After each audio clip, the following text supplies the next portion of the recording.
जय हिंद। स्वागत है आपका हमारे YouTube चैनल तमन्ना ई लर्निंग में। दोस्तों, इस बार हमने जो क्वेश्चंस उठाए हैं वो यूपी पुलिस कांस्टेबल के प्रीवियस ईयर क्वेश्चंस पेपर हैं। इस वीडियो में कुल 19 क्वेश्चंस हैं और सारे के सारे जो पिछले वर्ष या पिछले के कई वर्ष पहले जितने भी क्वेश्चंस पूछे गए हैं यूपी पुलिस में, उनके बारे में हम चर्चा करेंगे और डिस्कस करेंगे। यक्स के पास बैंक खाते में 100 रुपया 82 पैसा है उसके खाते में। फिर वो क्या करता है, इसमें 74 रुपया जमा करता है, 74 रुपया 35 पैसा जमा करता है और 50 रुपये 17 पैसे निकाल लेता है। यानी उसने क्या किया, आपका 35 में से 17 गया, बचेगा 18 और यहाँ पे 24। यानी कुल खाते में क्या हुआ, 24 रुपया 18 पैसा क्या होगा और जमा हो जाएगा। 24 रुपये 18 पैसे और जमा हो जाएंगे। ये 0 और ये 5, 2 और 1। यानी अब उसके खाते में कुल 125 रुपये हैं। तो सवाल कह रहा है कि अगर 5-5 रुपये के उसके चॉकलेट खरीदने पड़े तो बचे उसके बैंक बैलेंस से कितने चॉकलेट खरीदे। कुल 125 रुपये हैं, 5-5 रुपये के चॉकलेट खरीदने हैं। 5 से भाग देंगे तो 25 बार में जाएगा और वो 25 चॉकलेट खरीद पाएगा। अगला सवाल देखते हैं। What is the list number which when divided by 12, 20 and 24 leaves remainder 8 in each case? क्या 12, 20 और 24 से जब भी किसी संख्या को विभाजित किया जाता है तो जब जब विभाजित करेंगे तो वो 8 क्या आएगा, आपका शेषफल आएगा, शेष बच जाता है। तो ऐसे केस में आपको क्या करना है, 12, 20 और 24 और 24, इन तीनों का आपको लेना है एलसीएम। क्या लेना है, एलसीएम। एलसीएम इन तीनों का क्या होगा, देखिए एलसीएम आप निकालिए। 24 का ऐसा करिए कि 24 का मल्टीप्लिकेशन जो सबसे बड़ी संख्या है उसकी मल्टीप्लाई करिए, गुणा करिए। 24 48, 48 के बाद 72, 72 के बाद 96, 96 के बाद 120। इसलिए 120 आ रहा है। जो 120 है वो 12 से भी कट जाएगा और 20 से भी कट जाएगा। बाकी 48, 72 ये जो है 20 से नहीं कटेंगे। तो इसका एलसीएम कितना हो गया, 120। 120 ऐसी संख्या है जो तीनों संख्याओं से 20 से भी कटेगी, 12 से भी कटेगी और 24 से भी कटेगी। अगर इसमें हम 8 जोड़ दें, ये हमारी संख्या कितनी हो जाएगी, 128। क्योंकि 8 हमारा बार बार क्या हो रहा है, शेषफल बच रहा है, तो 8 इसमें हम क्या करेंगे, जोड़ देंगे। तो बी ऑप्शन हो जाएगा आपका करेक्ट। तीसरे क्वेश्चन की तरफ बढ़ते हैं। तीसरा क्वेश्चन है, यदि 2x + 3 रेशियो 5x + 4 3:4 का 3 गुना अनुपात है तो x का वर्ग ज्ञात करिए। Triplicate ratio of 3:4। अब देखिए क्या है आपके पास, 2x + 3 रेशियो है तो इसको बटे में कर देंगे। ये क्या हो जाएगा, 5x + 4। ये किसके बराबर है, 3:4 के ट्रिप्लिकेट का मतलब कि आपको इसकी पावर कितनी कर देनी है, 3। अब ये अगला स्टेप क्या होगा आपका, 2x + 3 और ये हो जाएगा 5x + 4। अब 3 का क्यूब कितना होगा, 3 का क्यूब 27, 3 3 के 9 है 27 और 4 का क्यूब 64। कोई एक ले लीजिए, इसकी वैल्यू पुट कर दीजिए 27 या तो इसकी वैल्यू पुट कर दीजिए 64। अब जैसे लेते हैं 2x + 3 बराबर के 27, तो 2x क्या हो जाएगा 27 - 3 और x बराबर 27 - 3 कितना हो जाएगा 24, और 2 उधर गुणा है तो इधर क्या हो जाएगा भाग। x की वैल्यू कितनी आएगी 12। हमें क्या पूछा है x का वर्ग बताना है, 12 का स्क्वायर कितना हो जाएगा 12 का स्क्वायर 144। माफ कीजिएगा यहाँ सारे ऑप्शन गलत हैं,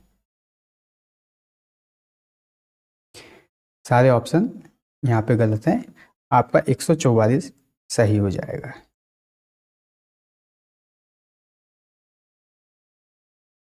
तीसरा क्वेश्चन,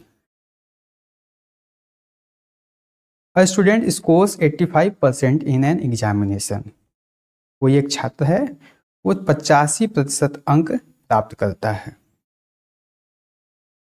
4 विषयों में उसके अंक क्रमशः 79, 81, 88 और 94 थे। 5वें विषय में अर्जित उसके अंक ज्ञात करें। 85% अंक, ये 85% क्या दिखाता है कि अगर 100 में आपने क्या किया है कि 85 लाए हैं, और विषय आपके कितने हैं कुल 5 विषय हैं, तो सारे विषयों में आपने क्या किया होगा 85 नंबर पाए होंगे। सारे विषयों में आप 85 नंबर पाए होंगे। पहले विषय में पाते हैं आप 79, दूसरे में 81, तीसरे में 88 और चौथे में 94, पांचवा आपको बताना है। ज़रा गौर करिएगा, ये 85% को आप केवल क्या करें 85 कर दें। क्या करें आप केवल 85 कर दें, कि आप केवल 85 नंबर हर एक सब्जेक्ट में आपको लाने हैं। अब ज़रा बताइए ये 79 से 85 कितना ज़्यादा है, कहेंगे आप 6 ज़्यादा है। 81 से 85 कितना ज़्यादा है 4 ज़्यादा है। ये 88 से 85 कितना कम है 3 कम है। 94 से 85 कितना कम है, तो आप कहेंगे 9 कम है। अब 6 और 4 कितने हो गए 10 हो गए, और 9 और 3 कितने हो गए 12। -12 और 10 कितना हो जाएगा -2। तो अगला जो आपका 5वां सब्जेक्ट होगा वो क्या होगा -2 होगा। 85 में से 2 गए कितने हो जाएंगे आपके 83। 5वें सब्जेक्ट में आपने क्या किए होंगे 83 नंबर पाए होंगे। 5वें क्वेश्चन की तरफ बढ़ते हैं। कुछ वस्तुओं को उनके लागत मूल्य से 25% ऊपर अंकित किया गया था। मान लीजिए उनकी लागत मूल्य या सीपी कह लीजिए, सीपी हो गई है, ये मार्क प्राइस हो गई, और ये क्या हो गई आपकी सेलिंग प्राइस हो गई। सीपी क्या है आपकी मान लीजिए 100 है, 100 में आपने क्या किया 25% बढ़ा दिया, तो 100 का 25 होगा 25 ही होगा, और 25 और जोड़ देंगे तो ये कितना हो जाएगा 125 रुपये आपने अंकित मूल्य कर दिया, मार्क प्राइस कर दिया आपने। इस तरह की एक वस्तु में से एक को अंकित मूल्य पर 20% लाभ पर बेचा गया। अब अंकित मूल्य के 20%, इस पर आपको क्या करना है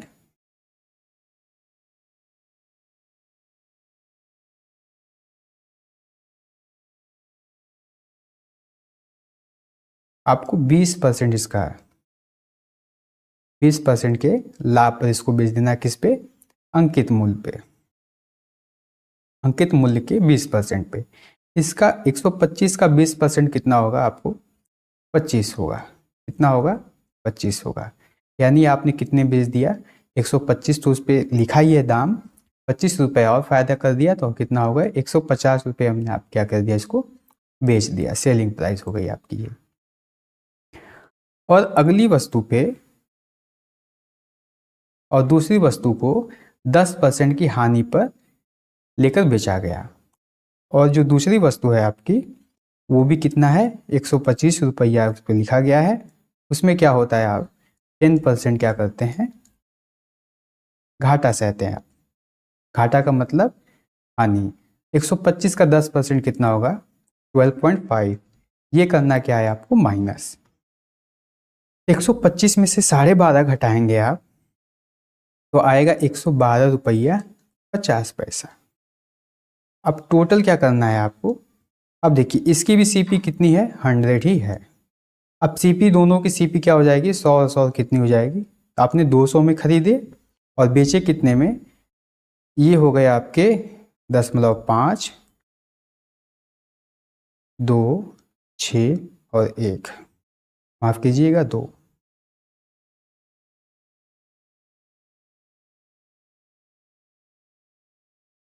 ये हो जाएगा 2। 200 की सामान आपने खरीदी, बेची कितनी में, 262 में। फायदा कितने का, 62.5 का फायदा। कितने पर, 200 पर। अब इसकी परसेंटेज निकालनी है, 100 से गुणा कर दीजिए, 2 गायब। आपको कितना मिलेगा, 31.25% का कुल फायदा हुआ आपको। Option number D.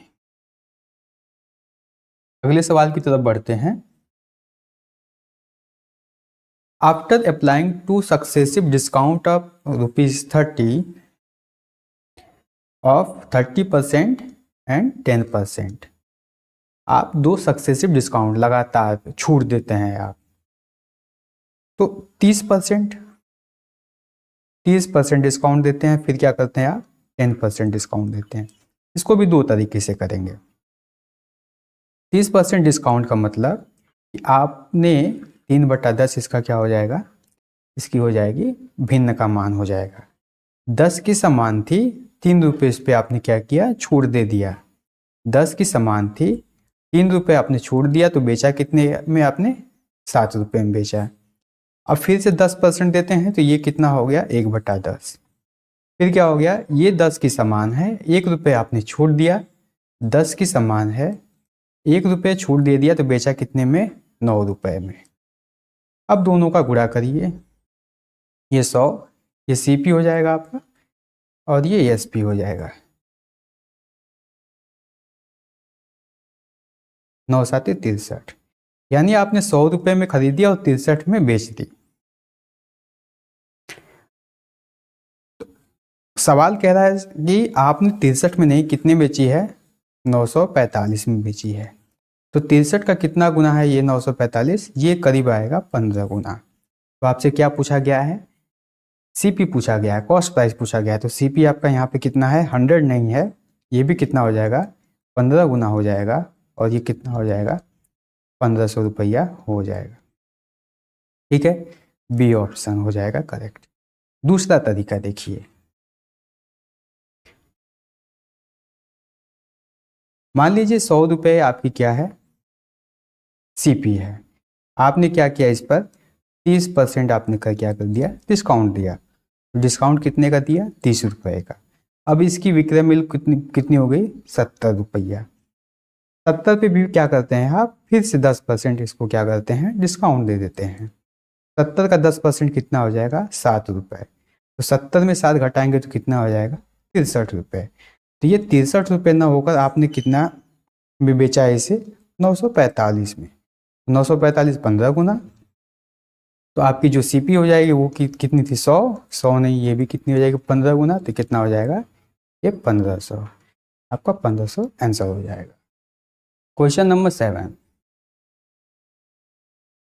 The simple interest is 1 less than the compound interest on a certain principal for a period of 2 years at 10% interest. Find the principal. देखिए,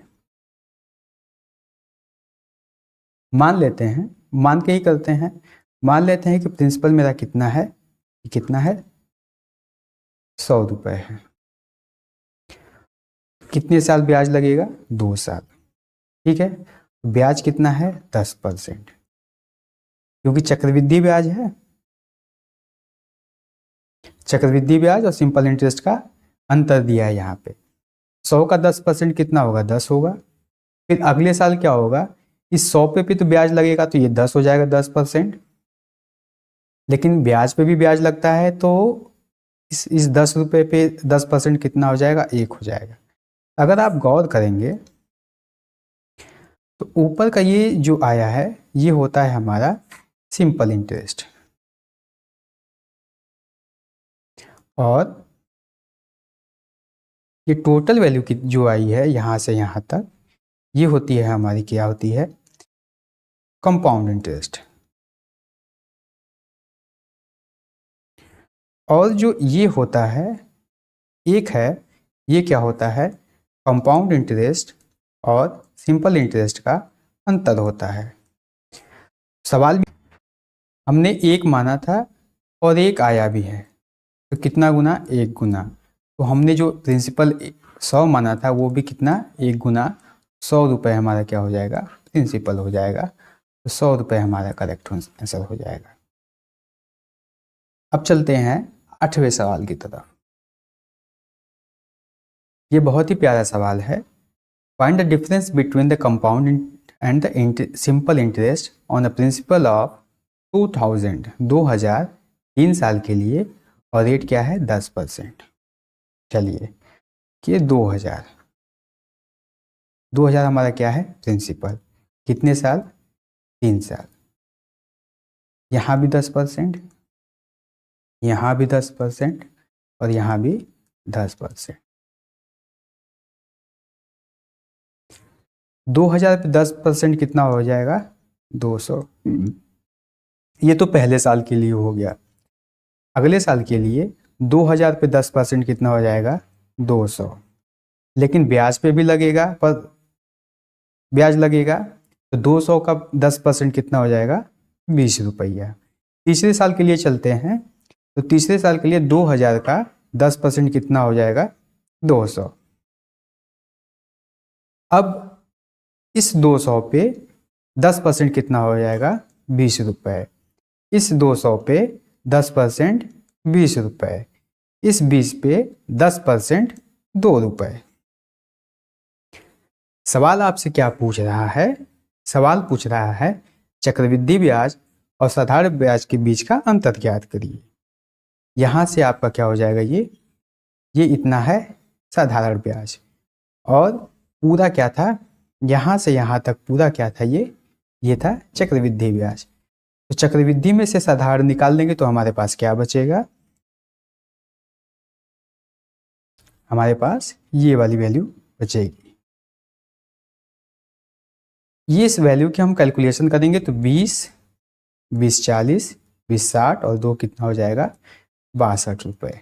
तो आपका अंतर कितना हो जाएगा, 62 रुपये अंतर हो जाएगा। चलिए 9वें सवाल पे चलते हैं। 3 साझेदार एक्स वाई और जेड ने लाभ साझा किया। कुल लाभ होता है 3000। एक्स का हिस्सा, चलिए एक्स हो गया, वाई हो गया, और ये जेड हो गया। एक्स का हिस्सा जेड की तुलना में 400 कम है, ये जेड है। चलिए जेड को मान लेते हैं, ये क्या है, इसकी वैल्यू एक्स मान लेते हैं कि लाभ एक्स को मिला होगा। तो जो एक्स है, एक्स को कितना है, एक्स माइनस 400। वाई का हिस्सा जेड की तुलना में 200 कम है। जेड कितना है, एक्स है, तो 200 ये क्या है, कम है। तीनों का अनुपात बताना है, तीनों का अनुपात बताना है। अगर ये लाभ एक्स का है, ये वाई का है, और ये जेड का है, कुल लाभ कितना है आपको, है 3000। इसका मतलब हम तीनों को क्या करें, जोड़ दें। तो यहाँ पे देखेंगे एक्स, एक्स और एक्स कितने हो गए, 3x। 400 और 200 दोनों माइनस में है, तो कितना हो जाएगा, ये 600 बराबर के 3000। 3x बराबर 3000, ये माइनस 600 है तो इधर आएगा तो प्लस 600 हो जाएगा। 3x बराबर 3600, x बराबर 1200। इनसे हम भाग दे देंगे। अब तीनों के लाभ का हमें क्या बनाना है, अनुपात बनाना है। x हो गया, ये y हो गया, और ये कितना हो गया, z हो गया। ये 1200 में से 400 गया तो कितना बचा, 800। 12 में से 200 गया तो कितना बचा, 1000। और वो स्वयं 1200 तो है ही। देखिए 2 जीरो खलास, ये 2 जीरो खलास, और ये 2 जीरो खलास। अब क्या करेंगे, 2 से भाग करेंगे तो ये आ जाएगा 4, ये आ जाएगा 5, और ये आ जाएगा 6। तो 4:5:6 के अनुपात में ये सारी वैल्यू क्या होंगी, आएंगी। तो अपना आंसर क्या हो जाएगा, 4:5:6। क्वेश्चन नंबर 10 की तरफ चलते हैं। अ फैमिली कंसिस्ट ऑफ, एक परिवार में माता पिता और 3 बच्चे हैं। कुल कितने हो गए, 5। यदि माता पिता की औसत आयु 36 है, और 2 तरीके से करते हैं। चलिए देखिए, पेरेंट्स कितने हैं यहाँ पे, पेरेंट्स हैं 2, और चिल्ड्रन कितने हैं, चिल्ड्रन है 3। औसत आयु कितनी है, 36 की है, किसकी, पेरेंट्स की। इसका मतलब एक लोग का 36 उम्र होगी तो 2 लोग का कितना हो जाएगा, 72। यहाँ पर बच्चों की औसत आयु कितनी है, 10। एक बच्चे की उम्र अगर 10 है तो तीनों बच्चों की उम्र कितनी हो जाएगी, 30 साल। अब दोनों को हम जोड़ेंगे तो कितना आ जाएगा, 70 और 30 कितना हो जाएगा, 102। अब 102 को का औसत निकालना है। कुल कितने हो जाते हैं, 2 इधर 3 इधर 5। तो 5 से क्या करेंगे, भाग दे देंगे। जब 5 से भाग देंगे तो हमारा रिजल्ट क्या आएगा, 5 दूना के 10, 0.4। ये आ जाएगा हमारी 20.4। ये करेक्ट आंसर है। इसको हम मिक्सचर और एलिगेशन से भी कर सकते हैं। मान लीजिए ये क्या है, हमारे पेरेंट्स हैं, ये क्या है, हमारे बच्चे। पेरेंट्स कितने हैं, 2, बच्चे कितने हैं, 3। इनकी औसत आयु कितनी है, 36, और इनकी कितनी है, 10। अब पांचों का हमें क्या करना है, औसत आयु निकालनी। अच्छा, इनका रेशियो क्या है, ये 2 दिया है, और ये क्या दिया है, इनका रेशियो 3 दिया है। ये हमें रेशियो दिया है। एक्चुअल में क्या होगा, 36 में से 10 क्या करेंगे, माइनस कर देंगे। कितना आ जाएगा, ये 26। इस 26 को क्या करना है, 3 और 2 में बांट देना है, मतलब 5 में क्या करना है, बांट देना है। 26 और बटेगा 5। ये यहाँ पे जो वैल्यू आएगी, यहाँ पे 36 से तो कम होगी, 10 से ज़्यादा होगी। 10 से ज़्यादा होगी तो इसका मतलब हमें जोड़ना पड़ेगा। इस हम 2 की वैल्यू निकाल लेते हैं। तो 2 की वैल्यू कैसे निकालेंगे, इस 26/5 में 2 का क्या करेंगे, गुणा कर लेंगे। ये कितना आ जाएगा हमारा, ये आ जाएगा 52/5। 52/5। जब इसको आगे करेंगे तो कितना हो जाएगा, ये आपका 10.4। 10.4। अब ये 10.4 जो है वो क्या करेंगे, ये जो 10 है, इस 10 में 10.4 क्या करेंगे, ऐड कर देंगे। ऐड करेंगे तो कितना आ जाएगा, ये 20.4 आ जाएगा। और यही हमारा करेक्ट आंसर है। नेक्स्ट क्वेश्चन की तरफ बढ़ते हैं। इसको भी चाहें तो आप 2 तरीके से कर सकते हैं। एक मिक्सचर एंड एलिगेशन वाला तरीका लगाते हैं। देखिए 18 आर्टिकल जो हैं उन्हें औसत में बेचा गया है 15 के। 15 के औसत में बेचा गया है। 12 वस्तुओं की लागत कितनी है, 16 है। बाकी 6 वस्तुओं की लागत मूल्य ज्ञात करें यदि लेन देन में कोई लाभ और हानि नहीं हुई है।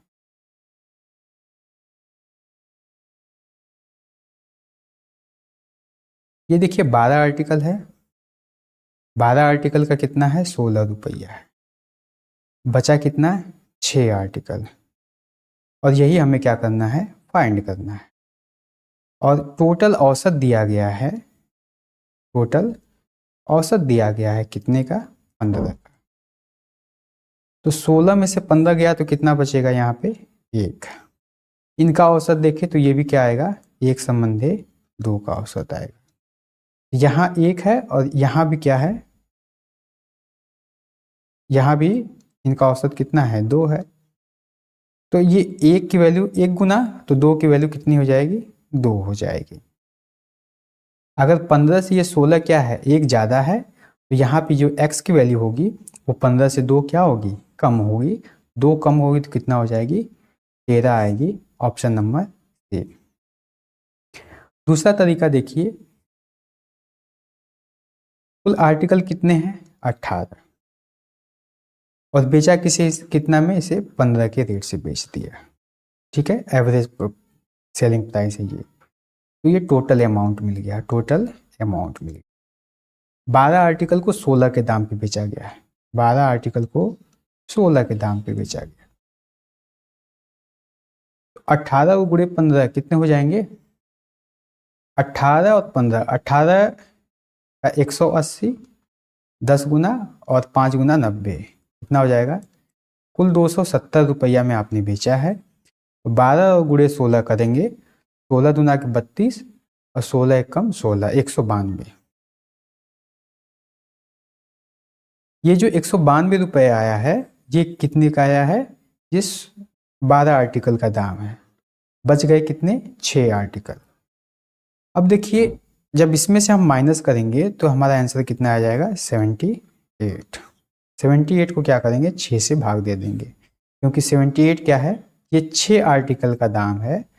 6 आर्टिकल का दाम है तो एक आर्टिकल का कितना हो जाएगा, 13 रुपया। 13 छक 78।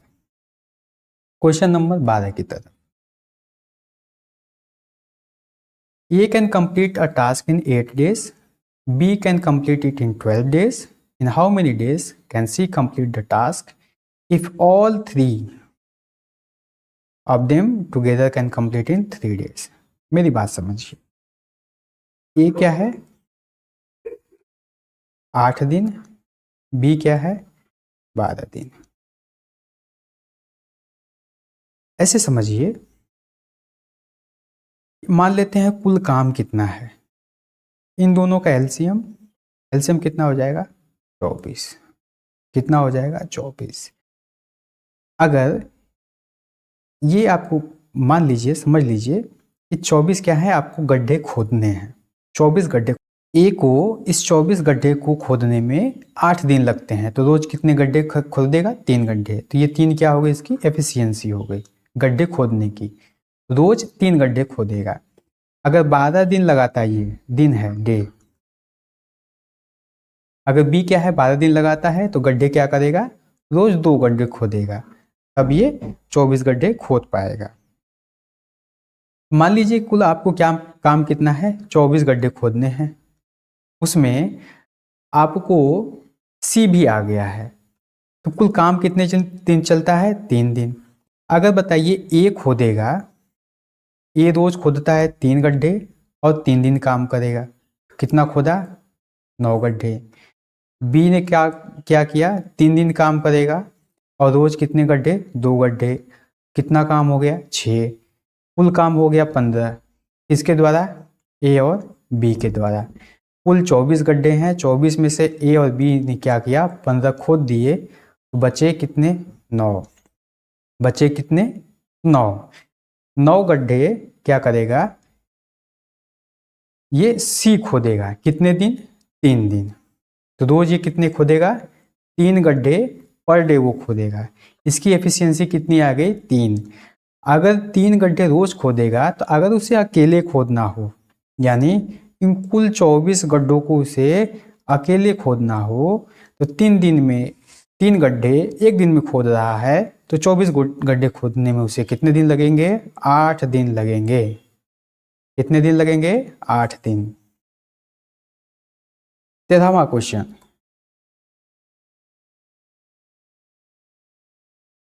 यात्रा पर गया एक आदमी पहले 120 किलोमीटर 60 किलोमीटर प्रति घंटा की गति से और अगले 120 किलोमीटर 80 किलोमीटर प्रति घंटा की गति से तय करता है। औसत गति बतानी है आपको। औसत गति में क्या होता है, कुल दूरी, औसत गति क्या होती है या एवरेज स्पीड क्या होती है, बराबर होती है कुल दूरी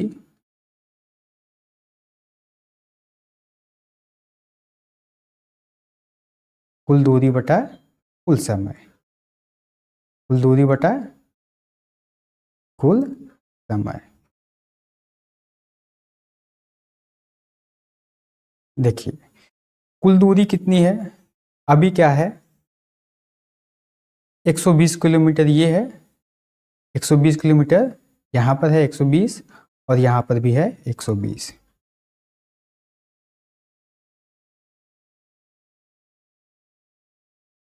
अब देखिए समय कितना लगेगा, अगर 120 किलोमीटर जाना है 60 की रफ्तार से, समय कितना लगा 2 घंटे, कितने लगे 2 घंटे। और वही 120 किलोमीटर जाना है 80 की रफ्तार से, ठीक है, ये टाइम हो गया, ये T1 हो गया, ये क्या हो गया T2 हो गया। तो आपको कितने समय लगे, यहाँ पे कितना समय लगेगा, 4 से 3 बार और 4 से ये, सॉरी माफ़ कीजिए, हाँ 4 से 2 बार, कुल कितने लगे 1.5 घंटे लगे। कुल दूरी आपने तय कितना की 120 किलोमीटर पहली बार, दूसरी बार भी 120 किलोमीटर, कुल समय 2 घंटे प्लस 1.5 घंटे, कुल दूरी 240 किलोमीटर और कुल समय 3.5 घंटे। अब या इसी को आप चाहिए तो 10 से ऊपर नीचे गुणा कर लें तो ये 2400 और नीचे कितना हो जाएगा 35। इसको जब हम भाग देंगे तो करीब करीब इतने के बराबर आएगा, इतने के बराबर आएगा, जो है 68.57 किलोमीटर प्रति घंटा। ये आपका उत्तर हो जाएगा। 14 number, question number 14। The ratio of speeds of 2 car is 10:11। 2 car है, कार ए कार बी, इनके स्पीड का रेशियो दिया गया है। इसका रेशियो स्पीड का, अगर पहली की स्पीड 10 है तो दूसरी की स्पीड 11 है। पहली कार जो है वो क्या करती है आपकी 500 किलोमीटर जाती है 10 घंटे में। अच्छा बताइए, डिस्टेंस दिया है 500 और टाइम दिया है कितना 10 घंटा, आप स्पीड निकाल लेंगे।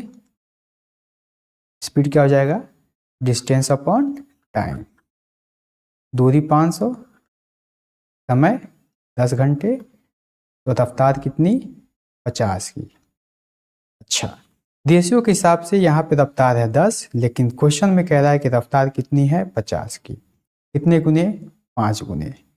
सवाल कह रहा है कि दूसरी कार की गति क्या है, तो दूसरी कार की गति 11 नहीं, ये भी कितनी हो जाएगी 5 गुना हो जाएगी 55 किलोमीटर प्रति घंटा, 55 किलोमीटर प्रति घंटा, बी ऑप्शन। क्वेश्चन नंबर 15 की तरफ।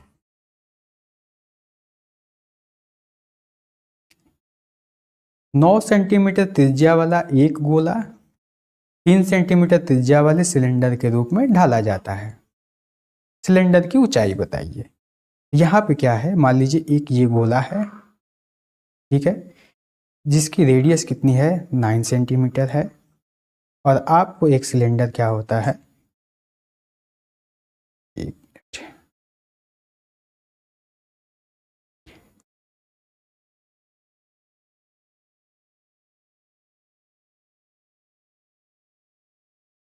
एक सिलेंडर आपको ढाला जाता है।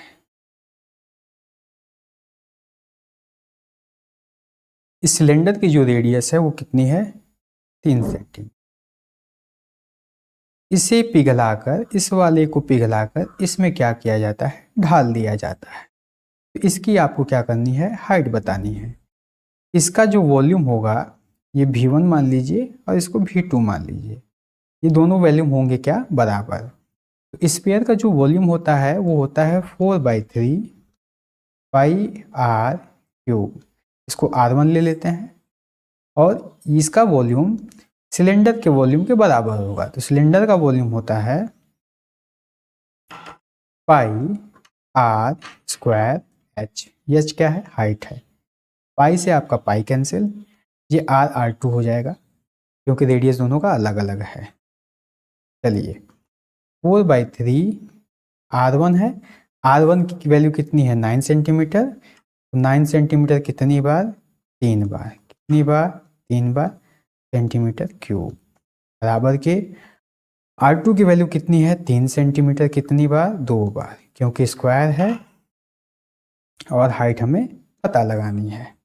ठीक है, ये ज़्यादा देखिए, 3 तिरिक के 9, ये 9 गायब, और 3 तिरिक के 9, ये 3। हाइट हमें क्या मिल गई? 4 × 9 × 3। 4 3 12 और 9 12 9 108। 108 सेंटीमीटर हमारी क्या हो जाएगी? हाइट हो जाएगी। Option number B. Question number 16। Find the product of sum of digits of smallest 4-digit number.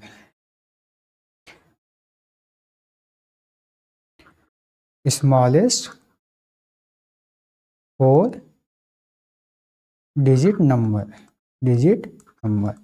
भैया ये कितना होता है? ये होता है 1000। ठीक है। विच इज डिविजिबल बाई 6, जो क्या हो? 6 से डिविजिबल हो। तो अगर हम 1000 को 6 से भाग देंगे, 6 कम 6,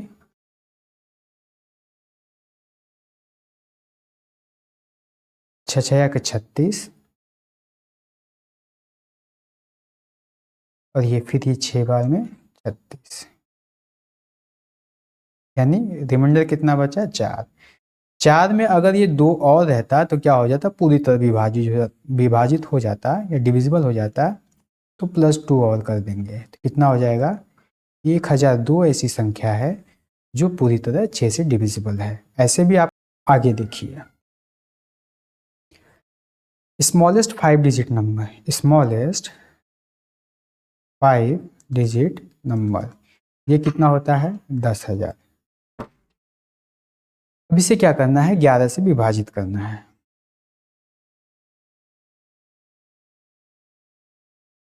जब आप इसे 11 से विभाजित करेंगे तो 11 9 99, 1 बच गया, 0.0, फिर 0 9 99, कितना बच गया? 1 बचा है। 1 इसका मतलब कि अगर 10 इसमें और रहता तो हमारी संख्या क्या हो जाती? विभाजित हो जाती। इसमें हम क्या करेंगे? 10 ऐड कर देंगे। ये कितना हो जाएगा? 10010। अब क्या बोल रहा है? इनके अंकों का योग का गुणनफल। तो देखिए योग क्या हो जाएगा? 2 और 3, यहाँ योग कितना है? 3, और यहाँ योग कितना है? 2। गुणनफल मतलब प्रोडक्ट। तो 3 और 2 का प्रोडक्ट कितना हो जाएगा? 6। सी ऑप्शन हो जाएगा हमारा correct. Question number 17। Find the difference between the largest, ये तो सबसे आसान है, चोखा है सवाल, एकदम चोखा है। Largest 5-digit number 1 2 3 4 5। Smallest 4-digit number 1 2 3। इसे घटा देना है। ये ऑप्शन में कहाँ मिल रहा है? C option. Question number 18। किसी कक्षा के बच्चों के बीच मुफ्त नोटबुक बांटी जाती है। प्रत्येक बच्चे को मिली नोटबुक की संख्या बच्चों की संख्या का 1/8 थी।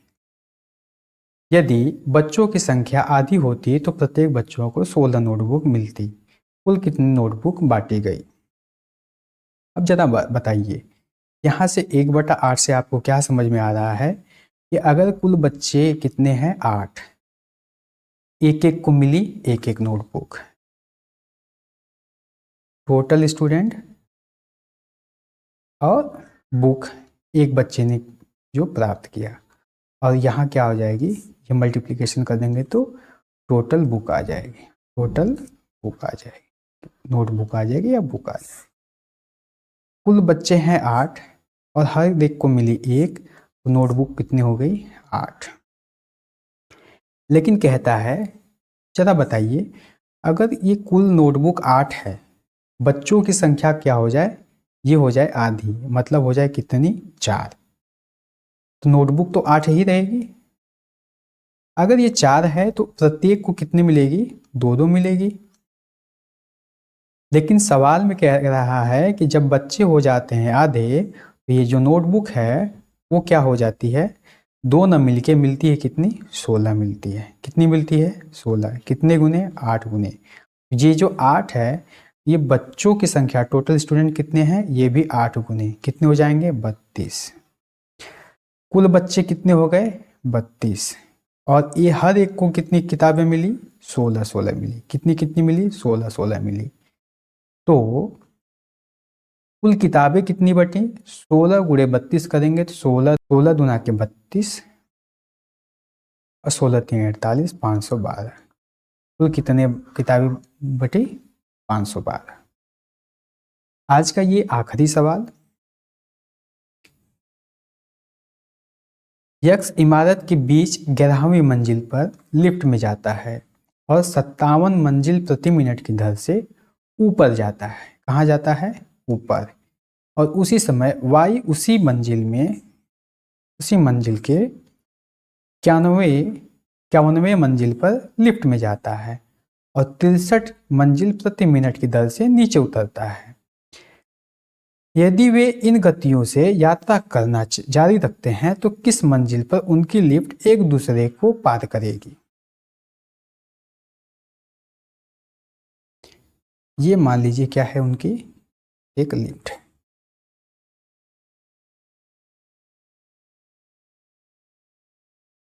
ये x है और ये क्या है, y है आपका। 11वीं मंजिल मान लीजिए यहाँ पे है, 11वीं मंजिल, और आपकी 51वीं मंजिल कहाँ पे है, यहाँ पे। ये किधर जा रहा है, ऊपर। ये किधर आ रहा है, नीचे। अच्छा जरा बताइए, अगर 11वीं मंजिल यहाँ है, 51 में से 11 घटा देंगे तो मंजिलों के बीच की संख्या कितनी हो जाएगी, यहाँ से यहाँ तक के बीच 40। कुल दूरी कितनी हो गई, 40। जरा रफ्तार देखिए, इसकी जो रिलेटिव स्पीड हो जाएगी, ठीक है, ये कितने की रफ्तार से जा रहा है, तो ये जा रहा है 57 की रफ्तार से ऊपर जा रहा है और ये 63 की रफ्तार से नीचे आ रहा है। कहीं ना कहीं बीच में संभावना है यहाँ मिलने की, तो 57 और 63 ये हो जाएगी रिलेटिव, दोनों स्पीड हो जाएगी, तो हो जाएगी 120 मंजिल प्रति मिनट, यानी 1 मिनट में 120 मंजिल की दूरी तय होगी। लेकिन दूरी आपको कितनी तय करनी है, 40 मंजिल की। तो समय कितना लगेगा, समय बराबर दूरी बटा के रफ्तार। दूरी है 40, रफ्तार है 120, 40 एकम 40 तिहाइयाँ, मतलब कुल समय आपको 1/3 लगा। कुल समय 1/3 लगा। अब किसी में, या तो इसमें या तो इसमें आप कर सकते हैं। तो अगर ये 57 की रफ्तार से जा रही है तो 1/3 मिनट में, 1/3 मिनट में कुल कितनी दूरी तय करेगी, ये हो जाएगा, कितना दूरी हो जाएगा, 19 या 57, यानी 19 मंजिल क्या करेगी, ये ऊपर की तरफ जाएगी। यहाँ भी कर सकते हैं, अगर ये कुल 63 की रफ्तार से जा रही है, नीचे आ रही है, तो 1/3 मिनट में ये कितनी दूरी तय करेगी, 21 मंजिल की दूरी तय करेगी। तो 51 में 21 हम घटा देंगे, कितना आ जाएगा, 30। और वही 11 मंजिल में हम 19 मंजिल का छोड़ देंगे तो कितना आ जाएगा 30। तो 30वें मंजिल पर ये दोनों लोगों की मुलाकात हो जाती है। वीडियो कैसा लगा आप कमेंट बॉक्स में ज़रूर बताइएगा और ऐसे ही क्वेश्चंस हम आपको लाते रहेंगे। चैनल पर नए हैं तो सब्सक्राइब कर लीजिए, बेल आइकन दबा दीजिए और लाइक करना ना भूलें और अपने दोस्तों के साथ शेयर जरूर करें। जय हिंद, जय भारत।